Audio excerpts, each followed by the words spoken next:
De Julio Ramón Ribeiro, El Marqués y los Gavilanes. La familia Santos de Molina había ido perdiendo en cada generación una hacienda, una casa, una dignidad, unas prerrogativas, y al mediar el siglo XX solo conservaba de la opulencia colonial, aparte del apellido, su fundo sureño, la residencia de Lima y un rancho en Miraflores. Gentes venidas de otros horizontes, del extranjero, claro, pero también de alejadas provincias y del subsuelo de la clase media. Habían ido adueñándose poco a poco del país, gracias a su inteligencia, su tenacidad o su malicia. Nombres sin alcurnia ocupaban los grandes cargos y manejaban los grandes negocios. El país se había transformado y se seguía transformando, y Lima en particular había dejado de ser el Hortus Clausum virreinal para convertirse en una urbe ruidosa, feísima e industrializada, donde lo más raro que se podía encontrar era un limeño. Los Santos de Molina se habían adaptado a esta situación. Olvidaron sus veleidades nobiliarias, contrajeron alianzas con gentes de la burguesía, se embarcaron en estas especulaciones bursátiles, trataron de hacer tecnócratas de sus hijos y en la última generación surgieron incluso mozalbetes que recusaban en bloque los valores tradicionales y se iban en blue jeans a fumar marihuana a la ciudad milenaria de Machu Picchu. Pero el único que no aceptó esta mudanza fue don Diego Santos de Molina, el mayor de los tíos, un solterón corpulento que seguía exigiendo en ciertos círculos que se le tratara de marqués, como su antecesor Cristóbal Santos de Molina, cuarto virrey del Perú. En plena juventud había sufrido un accidente que le paralizó el brazo izquierdo, lo que lo apartó de la vida activa y lo confinó al ocio, al estudio y a la conversación. Para que se entretuviera en algo y gozase de una renta, la familia le encargó la administración de los bienes comunes y le cedió la casona de la calle Amargura, que de puro vieja nadie quería evitar.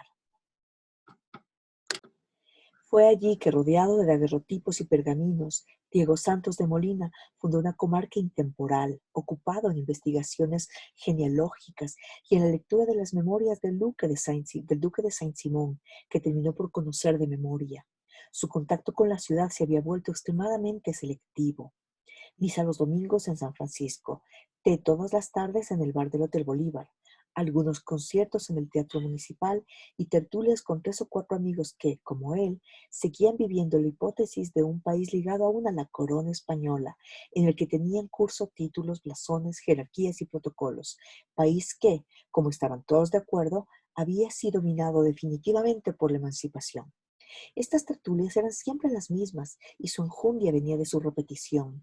Después de un preámbulo nostálgico y empolvado en el que se evocaba el mundo arcádico del príncipe de Esquilache y del paseo de aguas, se llegaba infaliblemente a la revista de los personajes y familias que estaban en el candelero. Sobre esta materia, don Diego poseía una autoridad canónica y una facundia que había llegado a ser legendaria. Gracias a sus pesquisas, a la tradición oral y su prodigiosa memoria, conocía los orígenes de todas las familias limeñas, y así no había persona descollada que no descendiera de esclavos, arrieros, vendedores ambulantes, bodegueros o corsarios.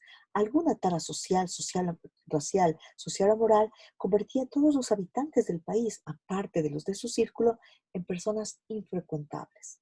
Una de las tardes en que llegó al bar del Hotel Bolívar a tomar su té, se llevó una enorme sorpresa. Su mesa, la que desde hacía años la tenían reservada en el ángulo más tranquilo, donde podía leer el ABC y el Times sin ser importunado, estaba tomada por 3 señores que departían en voz baja ante sendas tazas de café. Se aprestaba a ponerse los anteojos para identificarlos, cuando el viejo mozo Joaquín Camacho se le acercó y tomándolo del brazo, lo condujo hacia el mostrador pidiéndole excusas. Tenía que comprender, señor Marqués, pero don Fernando Gavilán y Aliaga, don Diego empezó a toser, se ahogó y tuvo la impresión de que se llenaba de ronchas. Gavilán y Aliaga, esos malandrines que habían aparecido en el país hace apenas un siglo y habían extendido sus tentáculos a todas las actividades imaginables.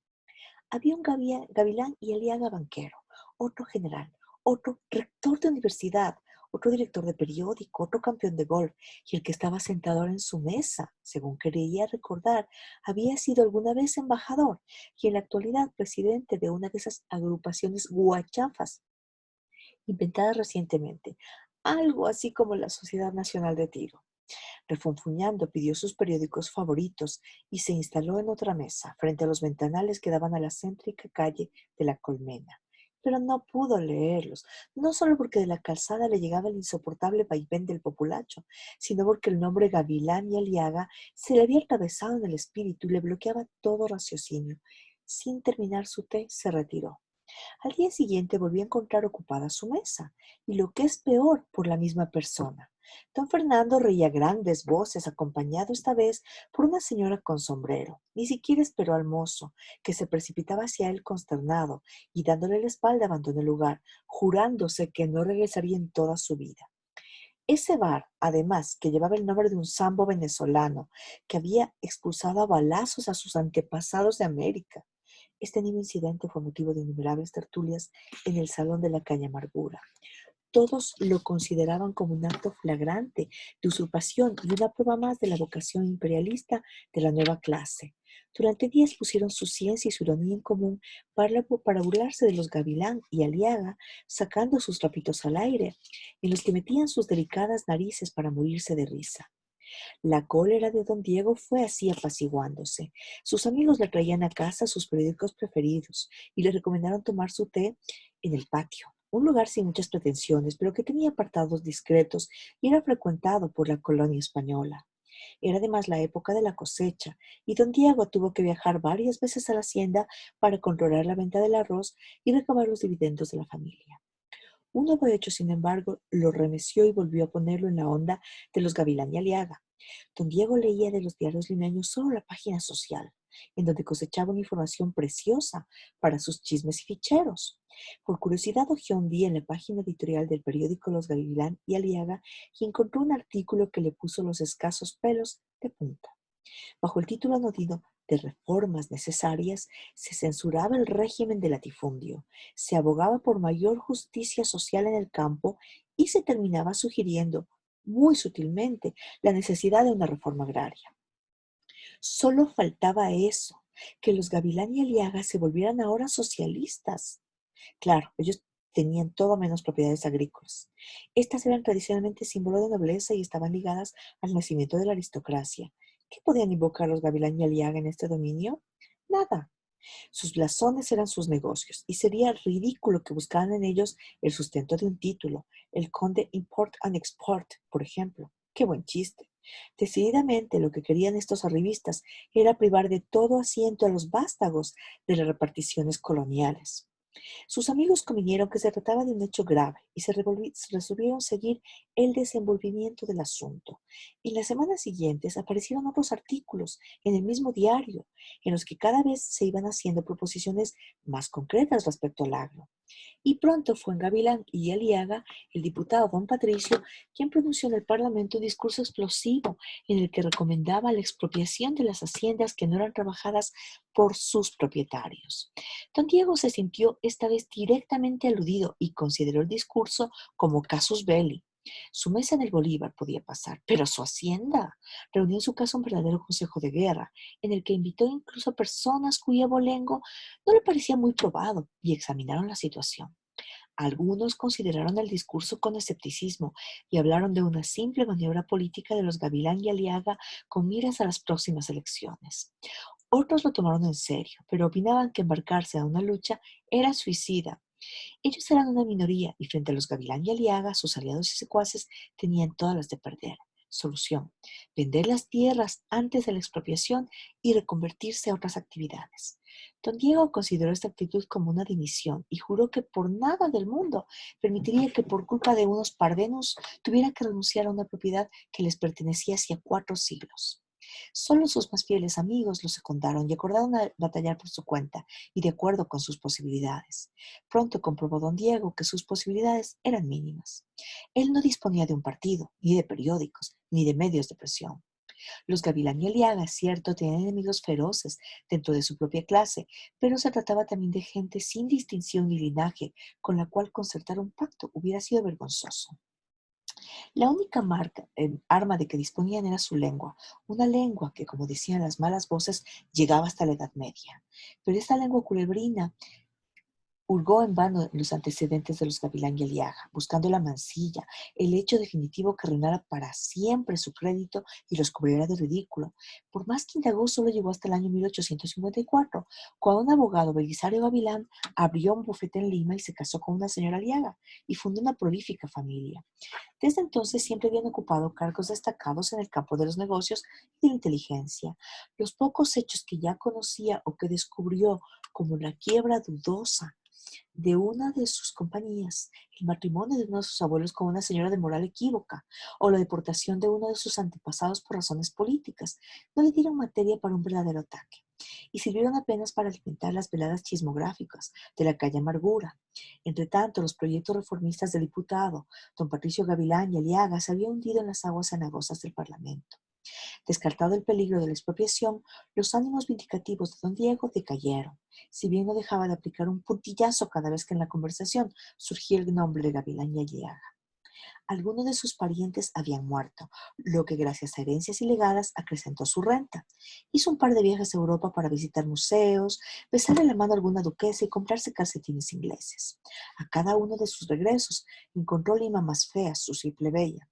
Cuando vistó a los primeros indígenas con poncho caminando por el jirón de la Unión, hizo un nuevo juramento: no poner nunca más los pies en esa calle, lo que cumplió al pie de la letra, amurallándose cada vez más en su casona, borrando de un plumazo la realidad que lo cercaba, sin enterarse nunca que 1 millón de provincianos habían levantado sus tiendas de esteras en las afueras de la capital y esperaban pacientemente el momento de apoderarse de la ciudad de los reyes.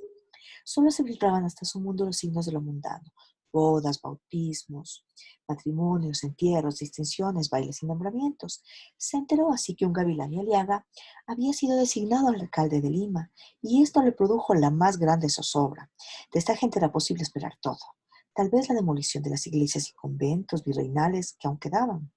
Pero don Amaro Gavilán y Aliaga parecía ser un tradicionalista, y una de las primeras medidas que tomó fue hacer un catastro de las viejas mansiones de la colonia con el propósito, según dijo, de velar por su conservación. Recibió un día la visita de unos funcionarios que inspeccionaron su casa, tomaron medidas, trazaron croquis y se mostraron, para ser francos, de una impecable cortesía. Pero como lo confirmó luego, los Gavilán y Aliaga no daban puntadas sin nudo. Esta política encubría una especulación perversa. El banco de los Gavilán y Aliaga había cobrado una importancia colosal. Por todos los barrios y ciudades habría nuevas agencias, y uno de sus planes era instalar las principales en residencias con prestancia. El famoso catastro de Don Amaro solo tenía como fin identificar las posibles sedes de sus sucursales. Fue así como al poco tiempo recibió una carta del banco Gavilán y Aliaga en la que le proponían la compra de su casona. A tal punto le pareció escandalosa esta propuesta que la consideró como no recibida. Otras cartas le llegaron, pero le bastaba ver el membrete para echarlas a la papelera. Al no obtener respuesta, el banco se dirigió a los familiares de don Diego. La oferta era tentadora, y a estos se les despertó la codicia. Hermanos y sobrinos vinieron a verlo para discutir el asunto. La inteligencia de don Diego los dejó espantados, y su elocuencia estuvo a punto de convencerlos. Pero los intereses en juego eran demasiado importantes. Esa casona, después de todo, era copropiedad de decenas de santos de Molina, y les cabía a ellos tomar una decisión. Se convocó un consejo de familia. Cuando se pasó al voto, la venta quedó decidida. El marqués Santos de Molina quedó anonadado. Firmadas las escrituras, le dieron 6 meses de plazo para mudarse. De inmediato pensó en irse del país, dejar para siempre esa tierra de cholos y gavilanes y Aliaga, pero su renta no le permitía instalarse en el extranjero. Trasladarse al rancho de Miraflores, imposible. Estaba por el momento alquilado. Recluirse en su hacienda, peor aún. El inmortal Patricio Gavilán y Aliaga, reelegido diputado, volvía a agitar en el Parlamento el espantapájaros de la reforma agraria. Mientras buscaba una casa u hotel donde refugiarse, decidió, esta vez sí, ya que la victoria le estaba vedada, consolarse al menos con la venganza. Tanto encarnizamiento puso en este propósito que sus propios amigos se arredraron y le aconsejaron prudencia. Un Gavilán y Aliaga acababa de ser nombrado ministro de gobierno, otro presidente del Jockey Club, y se rumoreaba que un tercero sería lanzado como candidato a las próximas elecciones presidenciales. Pero don Diego no quiso escuchar nada. Amparándose en el axioma de Saint-Simon, nada hace temblar más al poderoso que el ridículo o la chanza, abrió una vez más el expediente Gavilán y Aliaga y empezó a examinarlo con lupa. Encontró las cosas que sabía, pecadillos, historietas, decires no confirmados, pero no el baldón que destruye para siempre un apellido. Y él sentía caer sobre él el desaliento cuando se acordó de su tía Marcelina. No la visitaba desde hacía décadas. De joven la frecuentó mucho y pasó inolvidables veladas en su casa escuchándola contar historias de las viejas familias limeñas.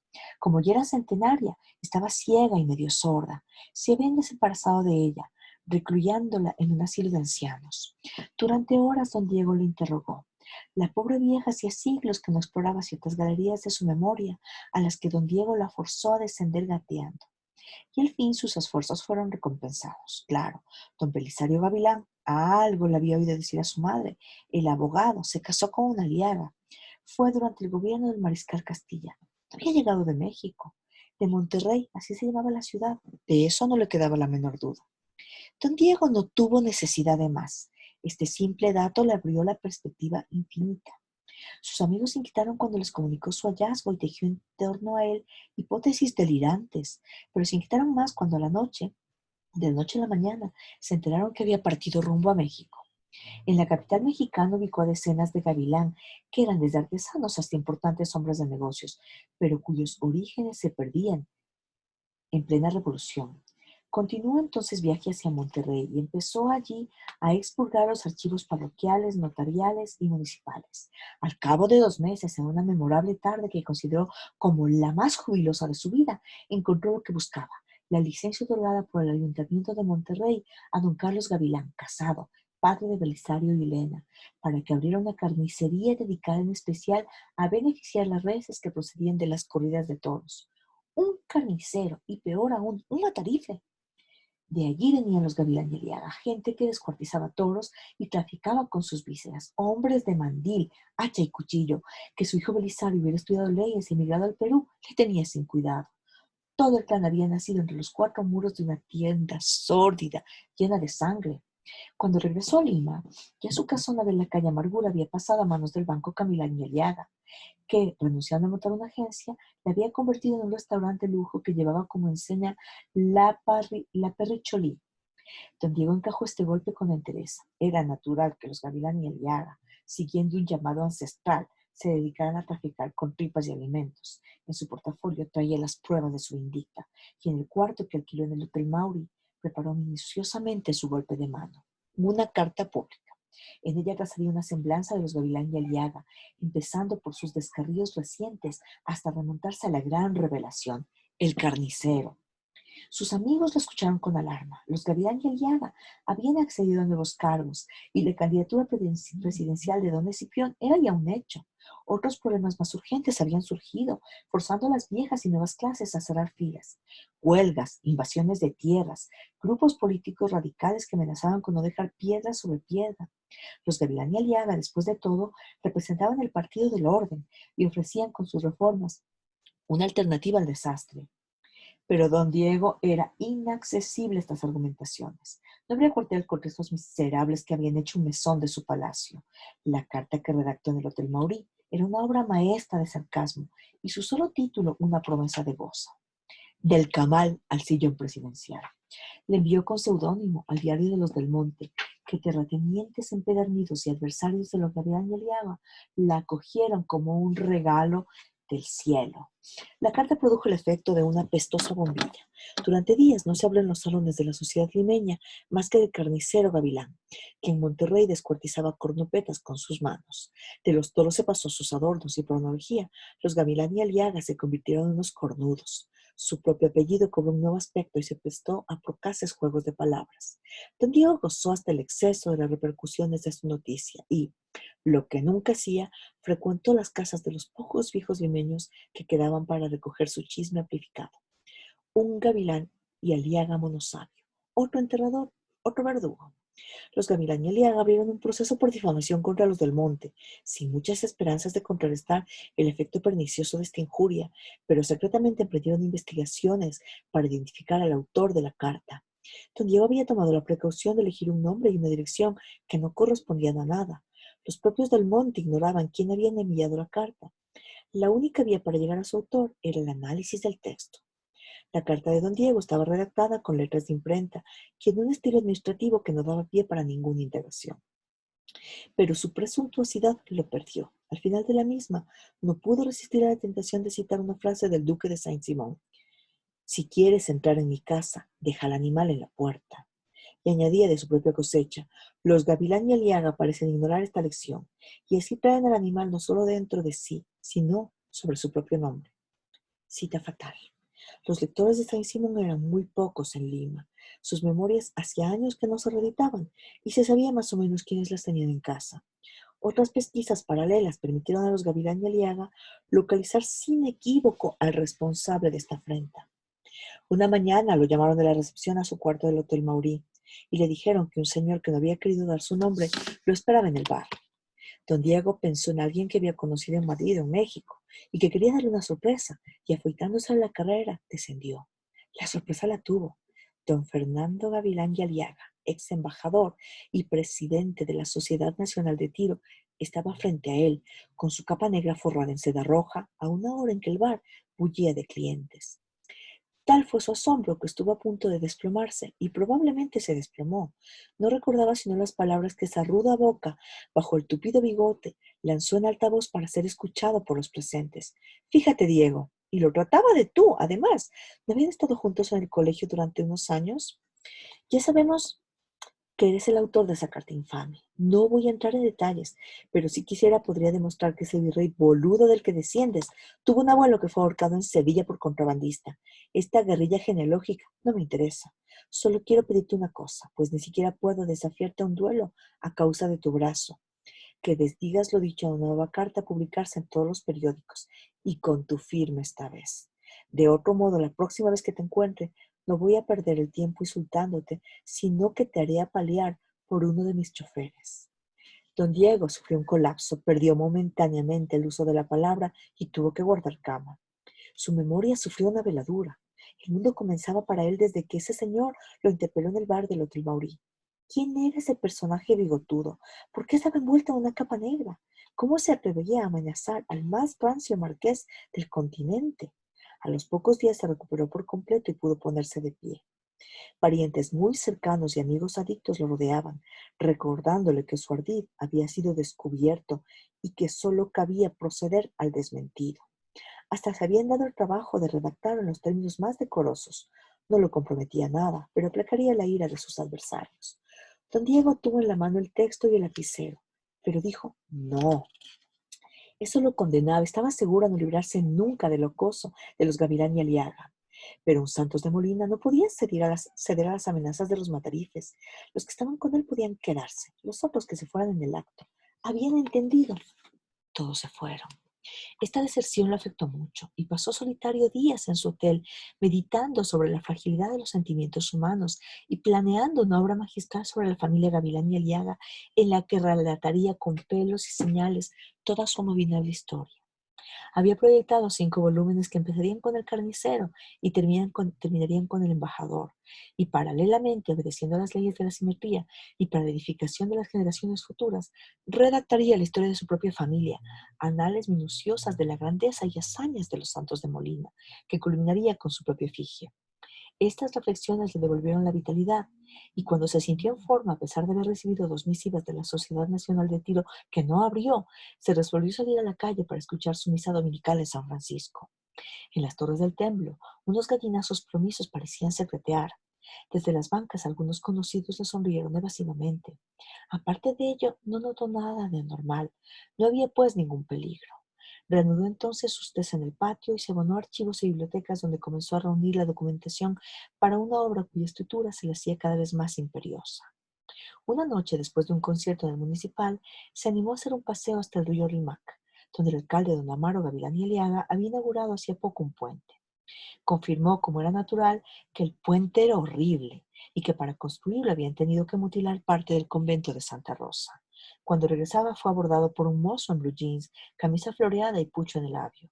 Al comienzo lo tomó por uno de sus innumerables sobrinos y trató de entender lo que le pedía, pero de pronto lo vio hacer el puño y aplicarle un combo en plena boca que lo tendió en la vereda.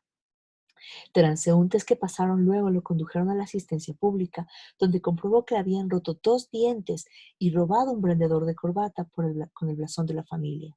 De inmediato imputó esta agresión a los Gavilán y Aliaga, y así lo hizo conocer enviando cartas a los diarios que, dada la gravedad de la acusación, no fueron publicadas. Por precaución evitó las salidas nocturnas y se mostró vigilante en sus desplazamientos. Otros hechos turbadores se produjeron. Regresando de donde su dentista, una maceta cayó desde un quinto piso a 30 pasos de él. En otra ocasión, un automóvil montó sobre la vereda y estuvo a punto de arrollarlo, junto con otros peatones. Una noche que no podía conciliar el sueño, se asomó a la ventana y vio a un hombre embosado en una capa que cruzaba la pista. Pronto descubrió algo así como una mancha de cera en la cerradura de su puerta. Notó igualmente que el Hotel Maurí había entrado a trabajar un mozo que tenía un vago parecido con uno de los Gavilán y Aliaga. Una madrugada sintió un aletazo contra el vidrio de su ventana y le pareció distinguir un pájaro de enorme talla que se alejaba raudo. No necesitaba más pruebas. Un complot había sido montado contra su persona, no ya para agredirlo, sino para eliminarlo físicamente e impedir la elaboración de una obra denunciadora. En un baulillo metió las memorias del duque de Saint-Simon, sus kilos de notas y documentos y 10.000 hojas de papel en blanco. En una maleta un poco de ropa y en medio del mayor secreto se embarcó en el primer avión rumbo a París. Se hospedó en un hotelito de Montparnasse y pasó unos días tranquilos leyendo al Louvre y a la sala Pleyel y tratando de ver por qué medios podía presentarle sus saludos al conde Robert de Villy y a la princesa de Borbón-Parma. Al mismo tiempo, hizo instalar una mesa en su alcoba donde se acomodaba todas las tardes para revisar sus papeles y organizar el plan de su obra, hasta que tuvo la impresión de haberse encontrado demasiado seguido y en barrios diferentes con un hombre de boina, impermeable y cutis rojizo. La última vez lo reconoció en el restaurante donde almorzaba, a pesar de que había reemplazado el impermeable por un abrigo. Al regresar a su hotel, vio a dos extranjeros con sombrero que se inscribían en la recepción y hablaban una lengua extraña. Esto lo puso en guardia. Sin perder un minuto, hizo su equipaje y partió por tren hacia Madrid. Esta vez no fue un hotel, sino una pensión de familia en el barrio de Argüelles. Pasaba los días en la Biblioteca Nacional leyendo libros de heráldica y tomando notas. Una que otra noche, con sombrero y gafas, se perdía en la multitud anónima de la Gran Vía. Allí volvió a tener la sensación de ser escrutado, pasteado. Personas caminaban durante cuadras a su lado, deteniéndose frente a las mismas vitrinas. Si tomaba las calles adyacentes, siluetas de mujeres surgían de los pórticos y lo traían con señas equívocas hacia corredores sombríos. Un chofer de taxi lo condujo un día al centro por un itinerario aberrante, al punto que tuvo que aprovechar una luz roja para descender precipitadamente del vehículo. En su propia pensión notó otros indicios. La camarera que al hacer su pieza miraba con demasiada insistencia sus papeles, o el mozo del comedor a quien sorprendió haciendo un pase mágico sobre la garrafa de vino que le traía. Decidió a partir de entonces no beber vino, pero ¿qué importaba el vino? Si en el zaguán de su pensión vio un guardia civil con cara de peruano que hablaba con la portera, y peor aún, cuando viajando en ómnibus distinguió en la calle un anuncio con el título La venganza del gavilán. A la dueña de la pensión le dijo que se iba por unos días a Granada, pero en realidad se trasladó a Roma. Resistió solo unos días. Los escrutadores habían cambiado de apariencia y estaban ahora disfrazados de curas. Los encontraba por todo sitio, vestidos de franciscanos, capuchinos, mercenarios, curas que parecían guardias civiles españoles con cara de peruano. El propio Papa, quien fue a escuchar a la plaza de San Pedro, trazó sobre su cabeza una cruz y se volvió hacia uno de sus asistentes para hablarle al oído. ¿No había sido don Fernando Gavilán y Aliaga, embajador ante el Vaticano? Qué error haberse instalado en las grandes capitales. La solución estaba en encontrar una ciudad mediana en un país anodino. Inició entonces una vida rabunda que le llevó por Yugoslavia, Austria, Alemania, Holanda, pasando de hoteles a pensiones, sin desprenderse de su baulillo, descubriendo por todo sitio indicios de sus seguidores, hasta que recaló en Amberes y allí se sintió al fin seguro. No solo se trataba de una ciudad dinámica en la que se hablaba una lengua endemoniada y entre cuya población era posible disolverse sin dejar rastros, sino que pertenecía a un estado monárquico gobernado por el bondadoso rey Balduino. Inscrito como arquitecto en un hotel burgués frecuentado por comerciantes y esporádicos congresistas, pudo reencontrar la paz que le permitió compulsar sus documentos y trazar el plan definitivo de sus obras. Estas se habían ido ramificando y entrelazando hasta componer un díptico monumental en el que, al comparar su familia a la de sus adversarios, dejaría una imagen ejemplar de la gloria y de la venganza. Se enteró además que en Bruselas vivía el príncipe Leopoldo de Croix, una de las más rancias familias de la nobleza europea, a quien se propuso visitar alguna vez para pedirle acceso a sus archivos. En los siglos XVI y XVII había perdido varios de sus ancestros y tenía urgencia en recuperarlos. Regresando una tarde de un paseo por el puerto, feliz porque el príncipe de Croix había respondido a una de sus misivas, notó a la entrada de su hotel un ajetreo inhabitual. Taxis se detenían, descendían viajeros, corrían mujeres cargando maletas. El hall estaba lleno de afiches donde se veía una silueta disparando al blanco con un fusil. Grupos de personas hablaban de armas, tiros y concursos. Como se acercaba el invierno y hacía un poco de frío, resolvió pasar al bar para beber algo caliente. No hizo sino cruzar el umbral cuando distinguió, sin que le quedara la menor duda, apoyado en el mostrador, envuelto en su capa negra, escrutando el recinto con una mirada ardiente, altanera y despiadada, a don Fernando Gavilán y Aliaga, quien al verlo le mostró todos sus dientes y dio un paso adelante con un brazo extendido. En el instante, don Diego fue conmutado a un orden diferente y empezó a flotar en un tiempo cuya secuencia se fundía tempestuosamente. Viajaba en un taxi por una oscura autopista, subía precipitadamente las escaleras de un hotel, un tren lo conducía hacia un país desconocido, tocaba en vano una puerta con el blasón del príncipe de Croix, un hombre lo perseguía con una factura en la mano, recorría una ciudad atestada de almacenes con salchichas, se escapaba de su hotel con un baulillo por la puerta de servicio. En una comisaría sentaba una denuncia ante policías hilares. Un aduanero de aspecto feroz le pedía su pasaporte. Atravesaba en un tranvía una arteria nevada. Escuchaba marchas militares y valses vieneses, tendido en una calzada gélida, erameado por los perros. Alguien escribía su nombre en el libro de un albergue. Afiches rezaban Congreso Internacional de Sociedades de Tiro. Un autobús lo depositaba ante una iglesia gótica. Su hermano Juan le acariciaba la cabeza, diciéndole frases reconfortantes. Recorría parte de la Edad Media buscando un documento y haciendo un dormitorio blanco rodeado de nobles y agonizantes guerreros. Un altoparlante repetía el tren para Múnich dentro de 15 minutos. Un anciano benévolo le sonreía elogiando las virtudes de la jeringa que tenía en la mano. Su hermano Juan insistía en que todo peligro había cesado. Volaba en un aeroplano sobre mares infinitos. Estaba acostado en una alcoba con ventana teatina, perfume de jazmines, rumor de resaca marina, finísima niebla penetrando por las rejas, empapelado desvaído y retrato al óleo del marqués Cristóbal de Santos de Molina. Estaba en realidad en su rancho de Miraflores. Hacía tiempo. Seguramente no podía decirlo, pero estaba allí. No cabía duda. Reconocía el espacio de su infancia y a su hermano Juan que le decía cosas amables. Lo habían traído de incógnito. Nadie sabía de su presencia. No importaba además. Sus enemigos habían dado un traspiés. No había elecciones. Un militar había tomado el poder. Se entraba una época de justicia y de orden y tenía toda la vida por delante para hacer tranquilamente lo que le diera la gana, al margen de cualquier acechanza. Don Diego registró estas informaciones sin inmutarse. No tenía bastantes energías para reaccionar. Aceptó esa vida circular hecha de dietas, cucharadas, siestas interminables y una fatiga invencible que le impedía acercarse al baulillo y dedicarse a su tarea interrumpida. Pero de reojo observaba cautelosamente su contorno sin perder un detalle. El bigote de su hermano Juan era algo más que un bigote. Los dos otros amigos que lo visitaban hablaban con una voz de falsete. El señor que venía a tomarle el pulso, a interrogarlo, tenía una corbata cuyo dibujo carecía de toda inocencia.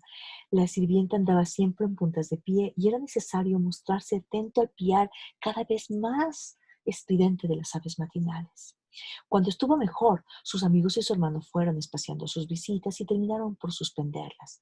Pudo entonces inspeccionar cuidadosamente la casa. Notó que había dos ventanas sin rejas y de inmediato ordenó poner remedio a ello.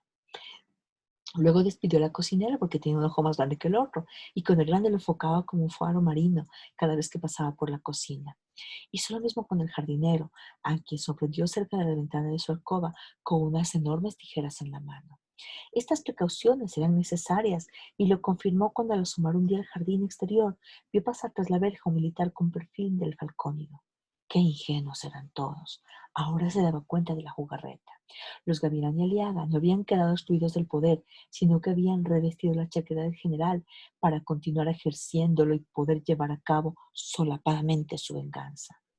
A partir de entonces, redobló las medidas de seguridad. Hizo cambiar las cerraduras de todas las puertas y poner candados en las ventanas. Le prohibió al señor que le tomaba el pulso que pusiera más los pies en la casa. De los muros de la biblioteca descolgó las 2 viejas espadas de sus ancestros que dejó en permanencia al lado de su velador. Ordenó a la sirviente comprar muchas provisiones y se aprestó para un largo sitio. No en vano descendía de aguerridos señores que lucharon durante siglos contra infieles, bastardos y granujas, ya que no quedaba otra salida. Si querían pelea, la habría. Todo empezó con crujidos y rumores nocturnos. Venían del jardín o de los aposentos alejados, cada vez más frecuentes, más próximos. Mirando el retrato de don Cristóbal, se decía que el cerco se iba estrechando. Cuando juzgó que el asalto era inminente, ordenó caballerescamente a la sirvienta que se fuera de la casa. No quería verla envuelta en una lid que no le concernía. Se encerró en su dormitorio con bolsas de galletas y jarras con té, atento a la menor trepidación e imaginando el preludio de su obra inmortal, que empezaría cuando las circunstancias le dejaran un respiro. Lo que aguardaba al fin se produjo. Una noche se despertó bañado en sudor, sintiendo en el jardín un insistente aleteo. Encendiendo la luz de su lámpara, se levantó y cogió una de sus espadas. Los ruidos del jardín cesaron, pero de pronto los póstigos de la ventana teatina se abrieron de par en par y penetró un enorme pájaro gris que raspó el cielo raso, picó sobre su cabeza, lo hostigó con su pico encorvado. Se defendió dando mandobles a diestra y siniestra, mientras repetía la divisa familiar: tu fuerza es tu soledad. El pájaro se transformó en una mariposa velluda que trataba de cegarlo con el polvillo infecto que despedían sus alas. Tuvo que protegerse la cabeza con su bata para proseguir el combate. Ya no era una, sino decenas de mariposas las que le tocaban, pasando acrobáticamente entre sus piernas. Y nuevamente el pájaro de rapiña, pero multiplicado en turbulenta bandada que se estrellaba graznando contra los muros.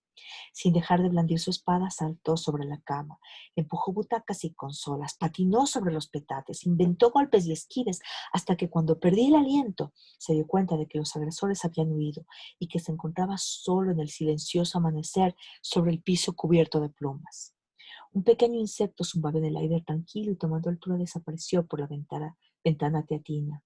Todo estaba en el más completo desorden. Pero ¿qué importaba? Era el desorden de la victoria. Sus almohadones despanzurrados yacían sobre la cama. Los gavilanes no habían sacado una sola gota de sangre de sus venas. Se imponía consignar este hecho como algo memorable, y como a pesar del cansancio no tenía sueño y se sentía lúcido, decidió que era el momento de empezar la obra que una vida errante y amenazada le había impedido llevar a cabo. Abriendo el baulillo, sacó las 10.000 páginas en blanco y las colocó sobre su mesa. Metiendo el lapicero en el pomo de tinta, escribió en la primera página, con una letra que la emoción hacía más gótica: en el año de gracia de 1547, el día 5 de septiembre, en la ciudad de Valladolid, vio la luz don Cristóbal Santos de Molina, 4 siglos antes del combate que su descendiente, don Diego, sostuvo victoriosamente contra los gavilanes.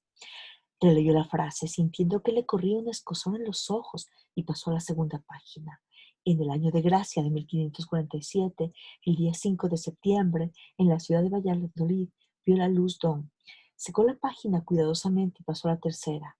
En el año de gracia de 1547, el día 5 de septiembre, en la ciudad, y así continuó, sin que nadie pudiera arrancarlo de su estudio durante el resto de su vida. París, 1977.